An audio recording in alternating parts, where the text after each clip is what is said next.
দর্শক, রিমালের আঘাতে পুরোপুরি বিপর্যস্ত নোয়াখালীর হাতিয়াবাসীর জনজীবন। এই মুহূর্তে সেখানে আছেন সহকর্মী আবু রায়হান সরকার। তিনি জানাচ্ছেন সেখানকার সর্বশেষ পরিস্থিতি। ধন্যবাদ রোজা। যেমনটি বলছিলেন, ঘূর্ণিঝড় রিমালের প্রভাবে কিন্তু নোয়াখালী হাতি উপজেলার 11টি ইউনিয়নের 6টি ইউনিয়নে কিন্তু জোয়ারের পানিতে প্লাবিত হয়ে গেছে। আমরা এই বিষয়ে স্থানীয়দের সাথে কথা বলেছি।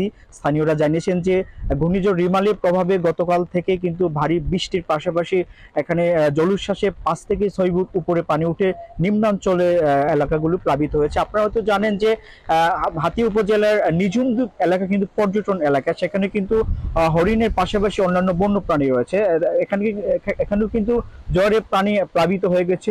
পাশাপাশি অন্যান্য ইউনিয়নের যারা বাসিন্দা আছে, প্রায় হাতি উপজেলাতে 50,000 মানুষ পানিবন্দী রয়েছে। আমরা স্থানীয়দের সাথে কথা বলছি, তারা জানিয়েছে বিশেষ করে ত্রাণের কথা জানিয়েছেন, যে ত্রাণ সংকটের বিষয় জানিয়েছে। এই বিষয়ে আমরা হাতিয়া উপজেলার নির্বাহী কর্মকর্তা দেবাশিস চাকমার সাথে কথা বলেছি।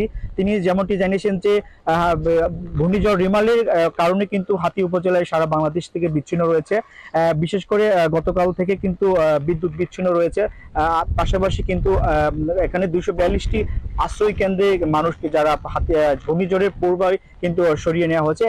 যারা পানি বন্দী রয়েছেন তাদেরকে কিন্তু খাদ্য দেওয়ার পাশাপাশি ত্রাণের ব্যবস্থাও করছেন জেলা প্রশাসনের সাথে সমন্বয় করে। এখানকার মানুষ যোগাযোগ ব্যবস্থা অনেকটা ভেঙে পড়েছে। বিশেষ করে হাতি উপজেলাতে কিন্তু বেড়িবাঁধ না থাকায় সেখানকার মানুষজন চলাচল একদম অনুপযোগী হয়ে উঠেছে। এখানকার 5 থেকে 6 ফুট উপরে পানি থাকে, কিন্তু তারা যোগাযোগ করতে পারতেছে না। আমরা হাতিয়া উপজেলার আরো বিশেষ করে আরো স্থানীয়দের সাথে কথা বলি। তারা জানিয়েছেন যে জেলা প্রশাসন থেকে এবং যারা বিশেষ করে জেলা কমিটি রয়েছেন, তারা যেন এখানকার সমন্বয় করে এখানে ত্রাণ দেন, এই বিষয়টাই আমাদেরকে জানিয়েছেন।